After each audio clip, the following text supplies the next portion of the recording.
And welcome to मध्य मुकाबिल। मैं हूं रबिया खान और मेरे साथ मौजूद है रऊफ क्लासरा। सबसे पहले नजर डालते हैं आज की कुछ अहम डेवलपमेंट्स पर।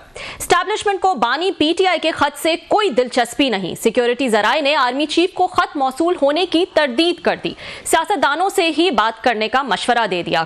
कोर कमांडर्स कॉन्फ्रेंस में अहम फैसले, बानी की कोशिश का कोई नतीजा क्या निकल पाएगा, इस पर हम बात करेंगे। इसके अलावा सीनियरिटी पर झगड़ा, इस्लामाबाद हाई कोर्ट के 5 जजेस ने चीफ जस्टिस को दरख्वास्त दे दी। दूसरी तरफ जस्टिस मोहसिन अख्तर समेत पुराने जजेस इंतजामी ओहदों से फारिग, नए आने वाले जजेस को इंतजामी जिम्मेदारियां मिल गई। अहम तफसीलात आपके साथ शेयर करेंगे। और हुकूमत 10 बरसों के बाद भी सी पैक के अहम रेलवे प्रोजेक्ट ML1 पर काम शुरू करने में नाकाम। कौमी असेंबली रेलवे कमेटी में प्रोजेक्ट के मुतालिक अहम तरीन इंकशाफात। रेलवे की जाली भर्तियों से सैकड़ों जवान लुट गए, रेलवे आला हुकाम ला इल्म निकले। कमेटी इजलास की अहम तफसीलात शेयर करेंगे। इसके अलावा भीख मंगवाने वाले हो जाएं होशियार, सजाओं में इजाफे का बिल सेनेट दाखिला कमेटी से पास। पार्लियामेंट लॉजेस में बनने वाली नई बिल्डिंग 14 बरसों में भी मुकम्मल ना हो सकी। 3 अरब का प्रोजेक्ट 8 अरब तक जा पहुंचा, कॉन्ट्रैक्टर्स फरार। अहम मंसूबा क्यों खटाई में पड़ गया, जानेंगे आज रऊफ क्लासरा की जबानी। लेकिन सबसे पहले बात कर लेते हैं जो खत जो है वो कहा जा रहा है कि खान साहब ने लिखा है, उसकी एक तरदीद भी आई है सिक्योरिटी जराए की तरफ से। इस पर बात कर लेते हैं। हमारे साथ मौजूद हैं मुनीब फारूक, सीनियर सहाफ़ी। अस्सलाम वालेकुम Munib, and thank you so much for joining. जी वालेकुम सलाम, थैंक यू। जी मुनीब, बताएगा इससे पहले कि मैं खत के कंटेंट पे आपका व्यू लूं कि ये मिन्नतें हैं या चार्जशीट है या क्या है। अब तो ये भी कयासराइयां हो रही हैं कि कोई खत है भी कि नहीं, आप क्या कहेंगे?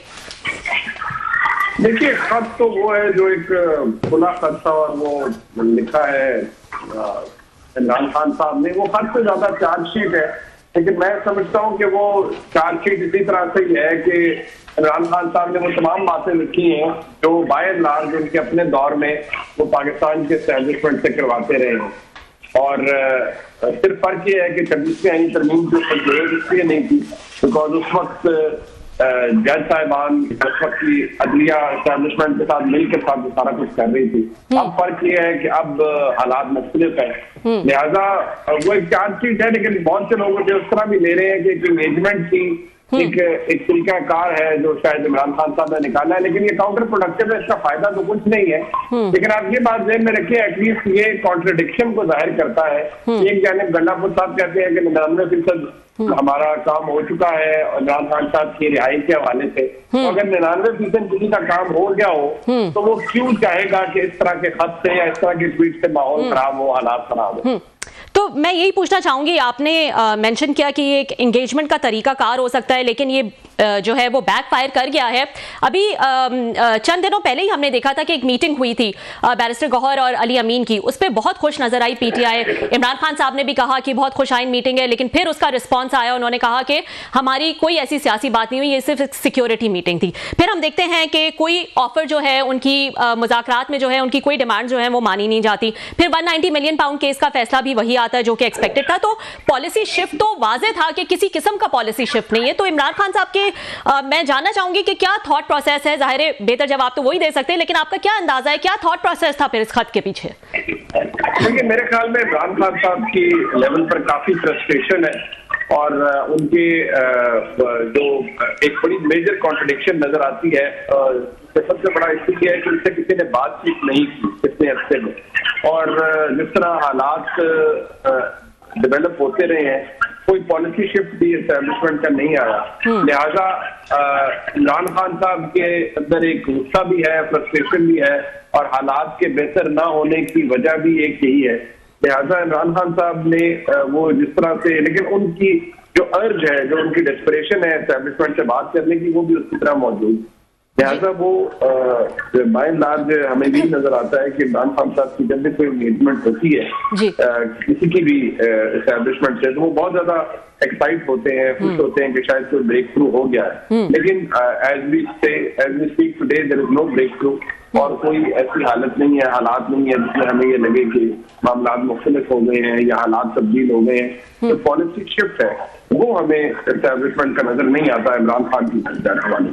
जी ठीक जी मुनीब साहब, बहुत शुक्रिया आपने सर हमें ज्वाइन किया। वो सारी माइंड ना कीजिएगा, मेरा ख्याल है हमने आपको कोई फैमिली फंक्शन में आप शायद बिजी हैं, तो अगर थोड़ा सा साइड पे आ जाए तो, क्योंकि ये पीछे से कोई बच्चों की या उनकी कोई आवाज़ें आ रही थी, आई एम सॉरी। लेकिन अच्छा सर, मुनीब साहब आप साथ हैं हमारे? जी जी बिल्कुल, मैं साथ हूं। जी जी। अच्छा सर, आपके अभी ये सारी ये गुफ्तगू जो है वो उसमें पॉइंट्स भी हैं, वैलिड भी हैं, वेट भी है।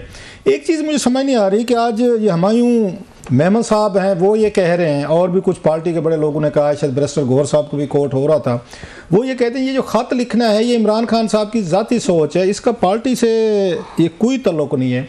तो क्या ये पार्टी वाकई इतनी ग्रो कर गई है, बड़ी हो गई है, बच्चे बड़े हो गए हैं कि अब इमरान खान साहब को डिसोन भी कर सकते हैं कि उनका अपना लेटर है, वो जाने, उनका काम जाने, पार्टी इसको एंडोर्स नहीं करती, या मतलब ये बाई डिफ़ॉल्ट है, बाई डिज़ाइन है, या ओवर कॉन्फिडेंट है ये हमारे पीटीआई वाले जो हैं, वो कहते नहीं हमारा तो कोई तल्लुक़ नहीं, खान साहब जाने और लेटर लिख दिया तो हम क्या करें, हमें तो नहीं पता, और हम इसको ऑन भी नहीं कर रहे। वो सर वैसे हो सर ये एक बड़ी ताज्जुब की बात है जो पाकिस्तान तहरीक-ए-इंसाफ की तरफ से कही जा रही है। देखिए, ये कैसे अलग किया जा सकता है कि ये खत साबिक वज़ीर-ए-आज़म इमरान खान ने लिखा और बानी चेयरमैन पीटीआई ने नहीं लिखा।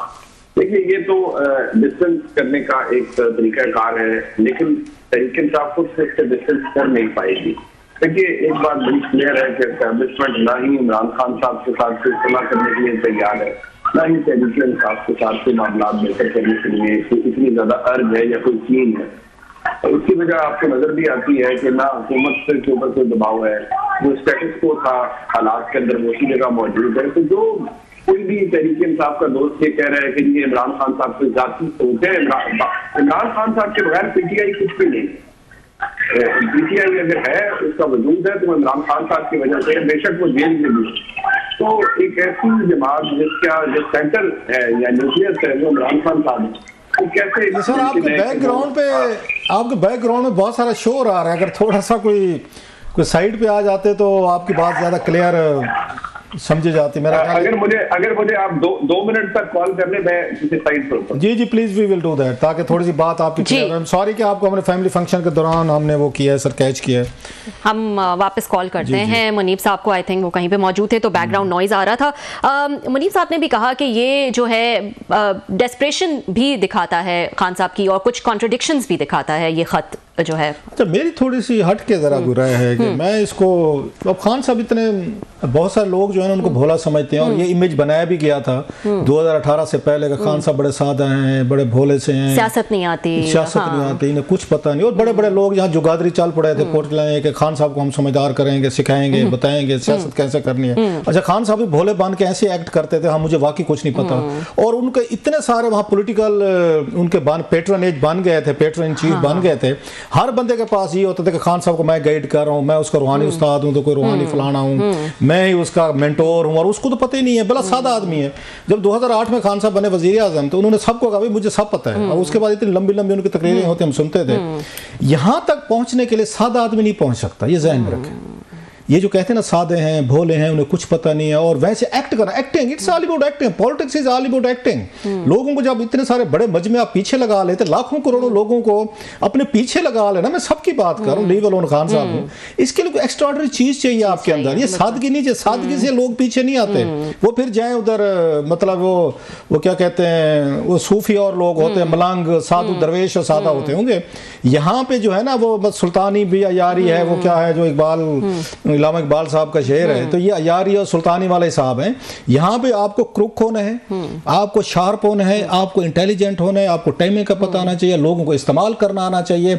और जो लोग ये समझ रहे हैं कि खान साहब ने ये भोलेपन में लेटर लिखा है, मैं नहीं मानता। अगर मुनीब साहब आ जाएंगे उनसे बात कर लेंगे तो मैं अपना पॉइंट दूंगा। ये भोलापन नहीं है, इसके पीछे खान साहब को बकायदा प्रॉपर थिंकिंग और एक डिजाइन है, वो हम उसमें बाद में बात कर सकते हैं। आप जरा मुनीब साहब से जरा ले लें पॉइंट ऑफ व्यू। जी Munib, are you with us? जी, आई एम विद यू। मेरी आवाज बेहतर हो गई है? जी जी, बहुत अच्छी है sir. Much better, much better. Would you like to continue जहां से आपने छोड़ा था? जी जी जी, आप दोबारा अगर साहब सवाल जी क्लासर साहब। सर मैं यही कह रहा था कि ये पार्टी इतनी बड़ी हो गई है, ग्रो अप कर गए हैं, ये खान साहब के लेटर को डिसोन कर रहे हैं, हमारा तो कोई ताल्लुक नहीं है, या खान साहब ने खुद इनको कहीं से मैसेज भेजा है कि ये लेटर मैं लिख रहा हूँ। तो आप लोग जो है ना इसको अब डिसोन कर सकते हैं। अदरवाइज कहाँ जुर्रत है, नो ऑफेंसेस इस पार्टी में आज तक कौन सा फैसला इनसे पूछ के किया गया है कि खान साहब, पहली दफ़ा मैं वैसे सुन रहा हूँ, आपने भी शायद पहली दफ़ा सुना होगा कि पार्टी ने डिसोन कर दिया खान साहब का फलां स्टेप जो इसका हमसे कोई तल्लुक नहीं है। तो ये तो खान साहब की मर्जी से हो सकते हैं, बाकी अदरवाइज हुमायूं महमूद साहब बड़े अच्छे बंदे होंगे, गौहर साहब होंगे, वो बेचारे कहाँ खान साहब को डिसोन कर सकते हैं या उनके लेटर को। देखिए, मैं ये तो एग्री करता हूँ और क्लासा साहब कि ये इतना शायद सिंपल नहीं है जितना इसको रखा जा रहा है कि जी पार्टी ने सिंपली दिया, और मुमकिन है ये हदायत इमरान खान साहब की जानिब से हो कि आप इसको पार्टी इसको ऑन ना करे, ये मैं खत लिख रहा हूँ। लेकिन देखिए, पार्टी इमरान खान साहब से अलग कैसे हो सकती है? इमरान खान साहब के अलावा पीटीआई है ही कुछ नहीं। लिहाजा एक बात बड़ी क्लियर है, एक बात बहुत क्लियर है कि जो भी इमरान खान साहब ने ये खत लिखा है इसका फायदा तो उन्हें कोई नहीं हो रहा, लेकिन हाँ उन्होंने एक कोशिश की है, एक गुस्से का इजहार है और उन्होंने डायरेक्ट एड्रेस किया है पाकिस्तान के आर्मी चीफ को।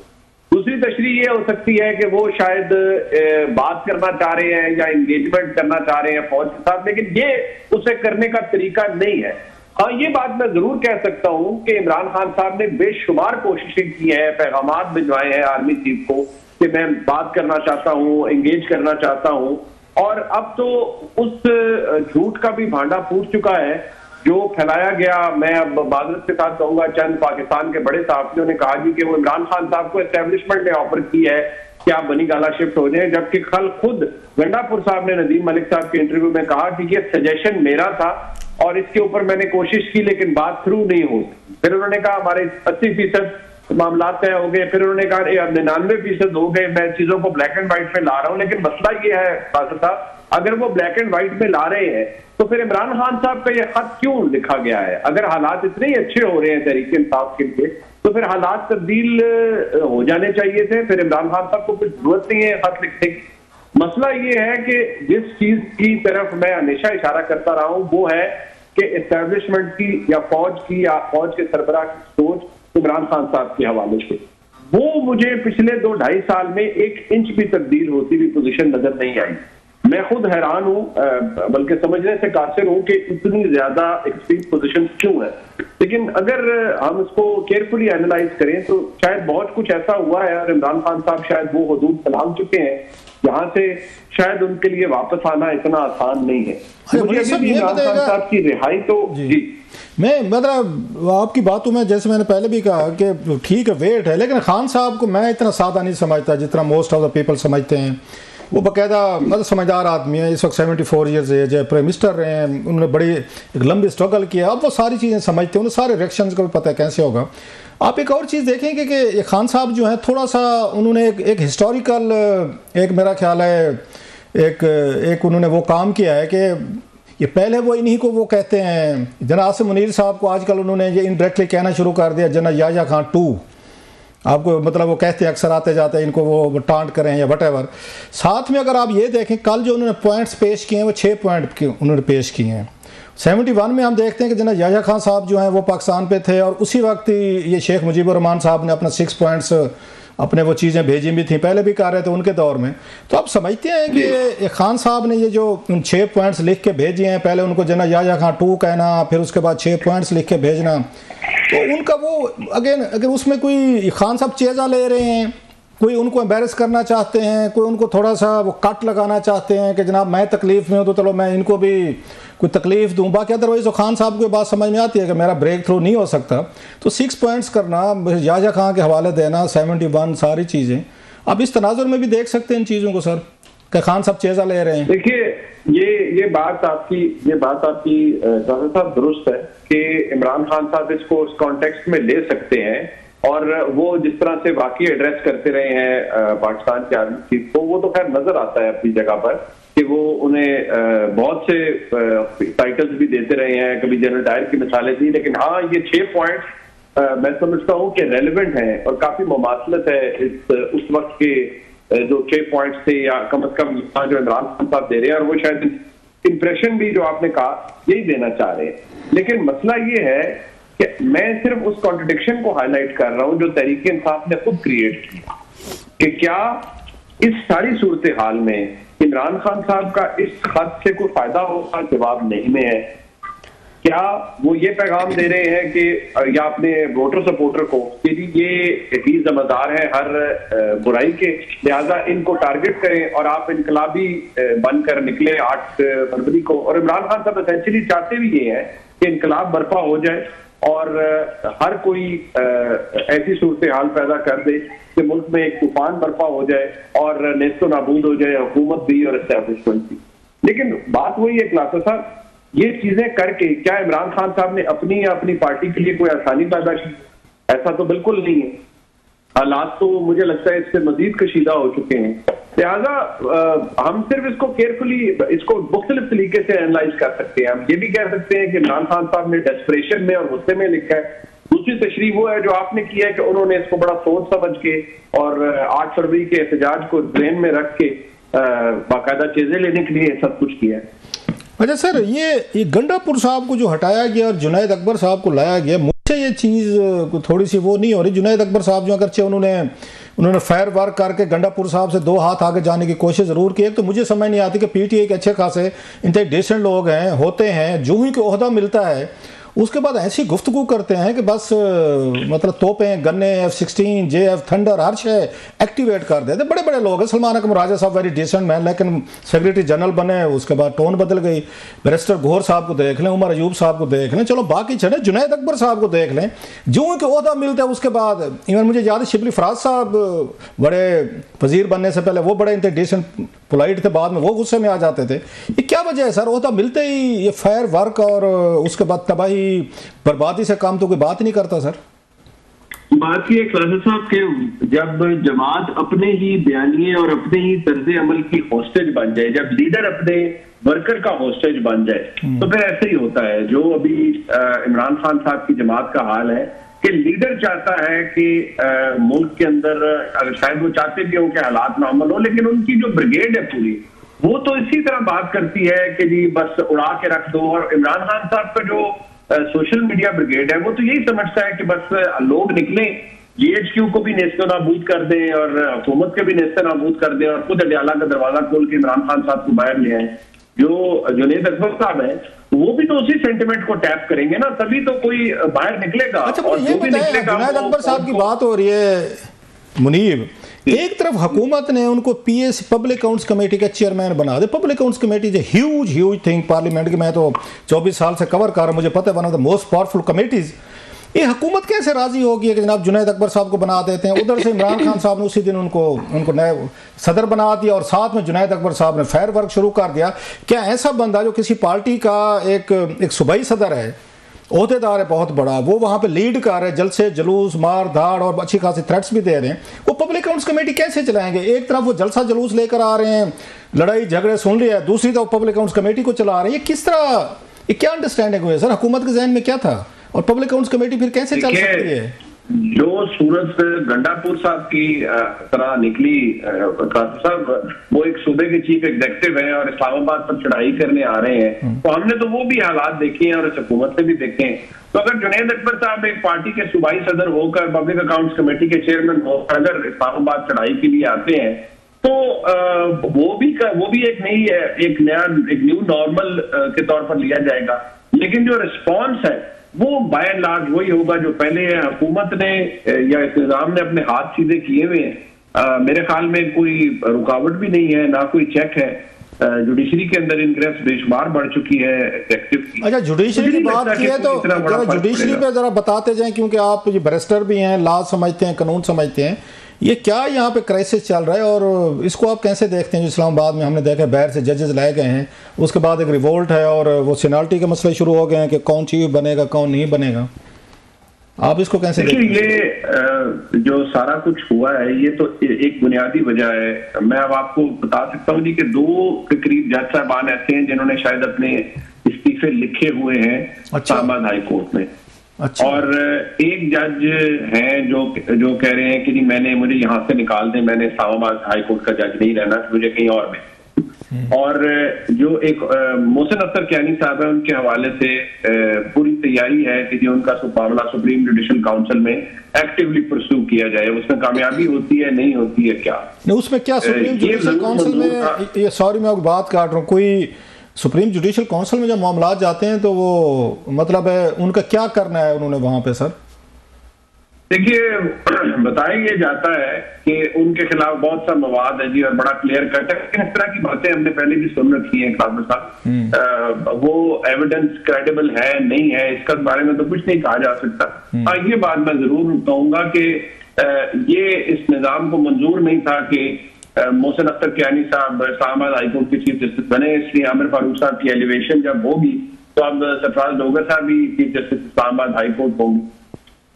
तो इसलिए वो थोड़ा सा ये जो क्राइसिस चल रहा है तो उसकी मेन रीज़न ये है जो आप बता रहे हैं कि वो जो उसको जजेस साहबान कह रहे हैं कि हमारी सीनियरिटी जो है कंप्रोमाइज़ होगी, बाहर से जजेस ला के जो सीनियर हैं शायद उनसे मौजूदा जो बैठे हुए हैं, तो लिहाजा सीनियरिटी के बेस पे चीफ जस्टिस लगाया जाएगा। और चीफ जस्टिस ऑफ पाकिस्तान ने तो अपना वेट इसी पलड़े में डाला है जो पोजीशन आप बता रहे हैं कि उन्होंने कहा जी कानूनी तौर पर चीज़ें ठीक हैं तो मुझे कोई उस पर एतराज़ नहीं। सो चीफ जस्टिस साहब और जो ये माजी में हमने देखा था मंसूर साहब के दरमियान जो एक बैंड ऑफ ब्रदर्स साहब, वो तो मैं टूटता हुआ लग रहा है। वो तो पिछले 1-2 महीने में बड़ा वो हुआ है सर, क्रैश हुआ है। आपको भी नजर आता है ये? वो टूट चुका है ग्लासर साहब, वो तो बहुत अरसे पहले टूट चुका है। और जब याया अफरीदी साहब की एलिवेशन हुई थी as chief justice of Pakistan, वो उस वक्त ही खत्म हो गया था। और फिर जितने खतूत लिखे गए हैं याया अफरीदी साहब को मंसूर अली शाह साहब की जानिब से कि फुल कोर्ट का इजलास बनाए कभी जजेस कमेटी के हवाले से, तो वो तो मेरे ख्याल में एक बॉन्ड जो था वो तो रिलेशनशिप काफी सावर हो चुका है। लेकिन ये भी एक बदकिस्मती है कि इस लेवल पर जजेस के अंदर पाकिस्तान की आला अदलिया के अंदर इतनी डिवीजन और इतनी पोलराइजेशन है। लेकिन मुनीब अब तक तो हमें आती हो जाना चाहिए था, मेरा ख्याल इट्स लॉन्ग हिस्ट्री। अब इस पे कोई हैरानी, बल्कि अगर ना होती इस दौर में तो हैरानी होनी चाहिए थी कि भाई 2008 के बाद ये पहली दफ़ा हम देख रहे हैं कि जजेस के दरमियान लॉबिंग नहीं। इफ्तिखार चौधरी साहब ने ज़रा टाइट ग्रिप के साथ चलाया, तो फिर तो लॉबिंग और इस तरह की इंटरनल फाइट्स का अब तक तो आदी हो जाना चाहिए सर जी आपको। आप अभी भी हैरानी का इजहार कर रहे हैं सर। मैं इस पे हैरान से ज्यादा डिसअपॉइंटेड हूँ साहब कि मुझे लगा था कि शायद वक्त के साथ जो डिवीजन थी वो उसमें शायद कोई तब्दीली आए, लेकिन मेरे ख्याल में हर दौर जो है किसी भी चीफ जस्टिस का उस पर डिवीजन बढ़ी है। साकिब निसार साहब, फिर बाकी और जज साहिबान, फिर काजी फाइसा साहब के दौर में बहुत ज्यादा डिवीजन बढ़ी। तो एक खोसा साहब के दौर में भी थी, ये खोसा साहब के दौर में लेटरबाजी बड़ी चलती थी, साकिब निसार साहब के हर दौर में थी, बिल्कुल ऐसे थी। सर जी बहुत शुक्रिया brother, thank you very much. Thank you so much Munib for joining. वक्त हुआ है एक ब्रेक का। ब्रेक के बाद हम एक और अहम इशू डिस्कस करेंगे। National assembly standing committee on railway का इजलास था और उसमें क्या क्या इंकशाफात किए गए, इस हवाले से बात करेंगे आफ्टर दिस शॉर्ट ब्रेक।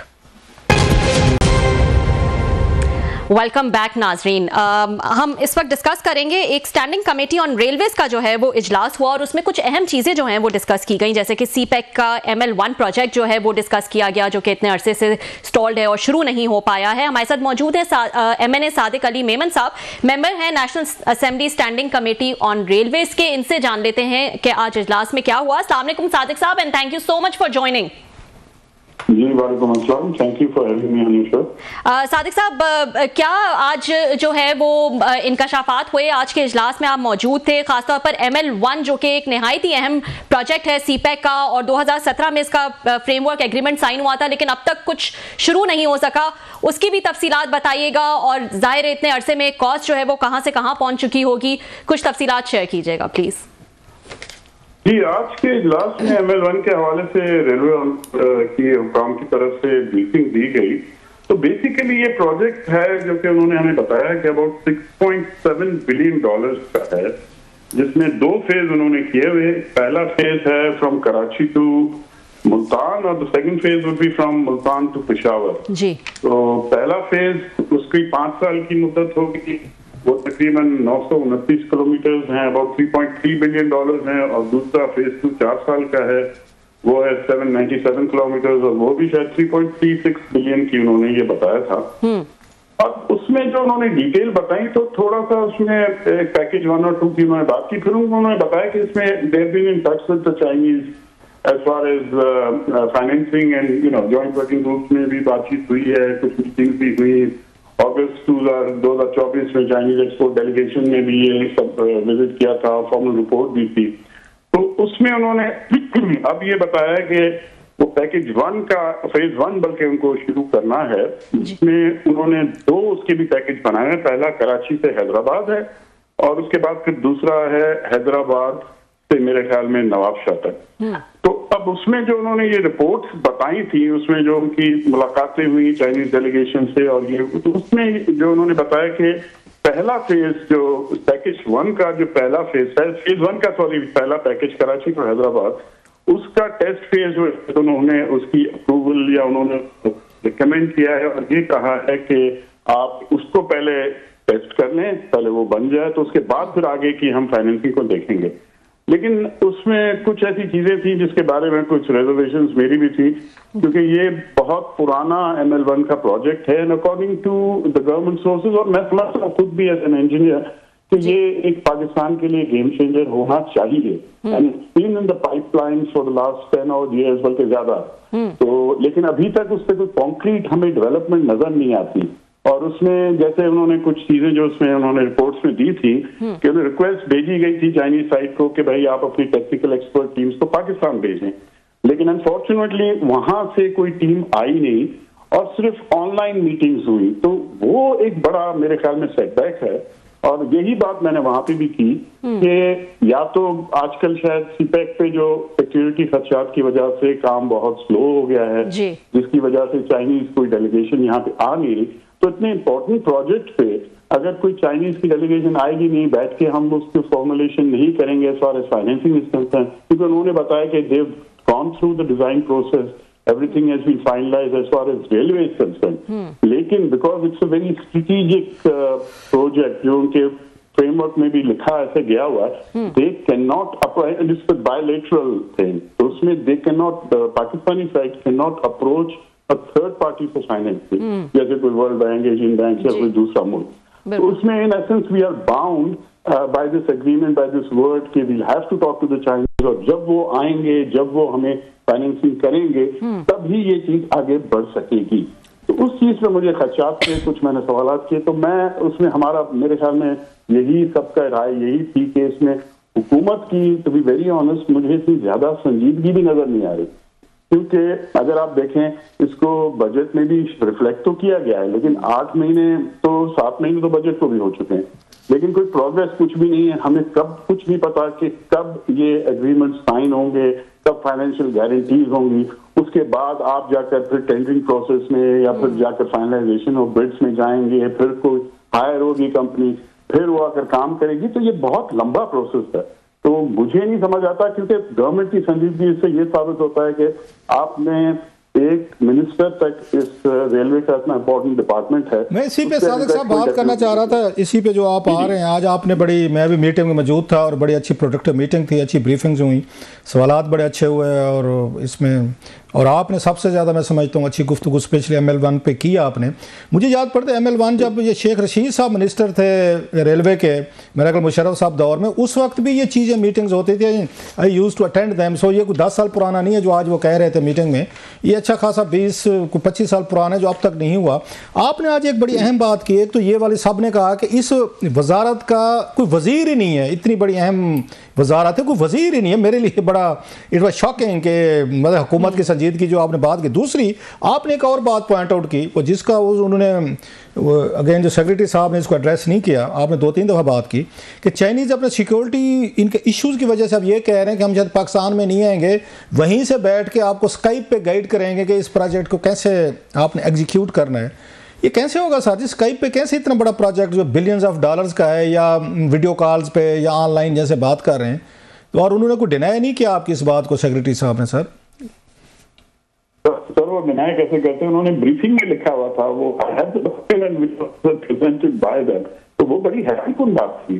और मेरी नजर में तो यही, जहाँ तक मुझे इल्म है और जहाँ तक इस तरह की आप माशाल्लाह फॉलो करते हैं, तो you know better than that, 20 साल भी हुए। लेकिन इसमें लास्ट ईयर जब ये मैं रिकॉल कर रहा था, तो ये जब हम फाइनेंसिंग के लिए, जब हमारी हालात बड़े खराब थे, माशी बहरान बहुत ज्यादा था, तो we went to the Chinese for payment deferment. उनमें जहां तक मुझे कुछ न्यूज़पेपर या किसी ने बताया, तो मेरे जहन में ये है कि चाइनीज ने शायद ये एक शर्त रखी थी कि आप ये ML1 का प्रोजेक्ट लें और इसमें आप इस पे काम करें, तब हम ये पेमेंट शायद डिफर करेंगे। So they were ready to invest in it.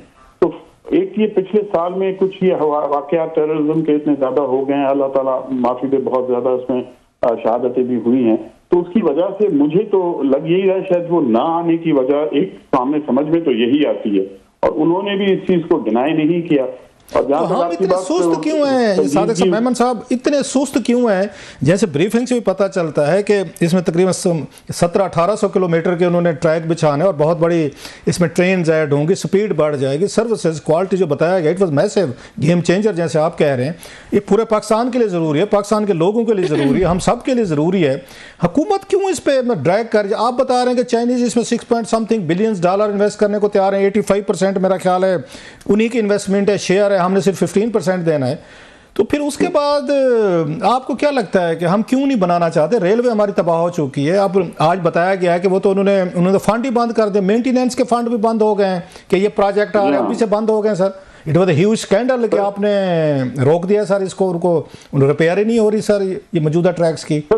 वही चीज हम इनसे पूछ रहे थे कि ये अजीब बात है, ये जैसे ट्रक की बत्ती के ऊपर पीछे हमें लगा दिया गया है और उसमें आपने मेंटेनेंस के सारे फंड्स बंद कर दिए, जिसमें वाकयात होने, शाहदरा का वाकया हुआ, उसके बाद रोड़ी और हैदराबाद सेक्शन पे बहुत ज्यादा वाकयात हुए हैं, और उस पर मेंटेनेंस उन्होंने करनी बंद कर दी। सिर्फ विश्वास रहते कि जी ML1 का शुरू हो जाएगा, हमारी हाई स्पीड ट्रेन आ जाएगी, उसके बाद सब चीजें बेहतर हो जाएंगी, दूध और शहद नहीं, मतलब 10 साल के लिए कोई मेंटेनेंस नहीं होगी ट्रैक्स की, क्योंकि बन रहा है और अभी उसको शुरू ने मुआहदे पे साइन नहीं हुआ, कंट्रैक्ट नहीं हुआ, बिडिंग नहीं, कुछ भी नहीं हुआ, अभी से उन्होंने अपने फंड्स बंद कर दिए मेंटेनेंस के सर, रेलवे ट्रैक्स वगैरह के सब शय के।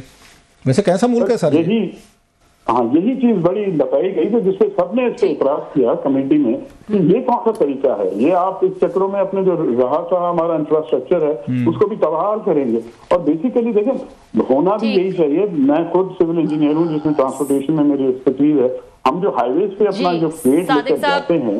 Thank you so much Sadiq sahab. Unfortunately time की कमी की वजह से हम मजीद गुफ्तगू नहीं कर सकेंगे। वक्त हुआ एक ब्रेक का, ब्रेक के बाद दोबारा हाजिर होते हैं।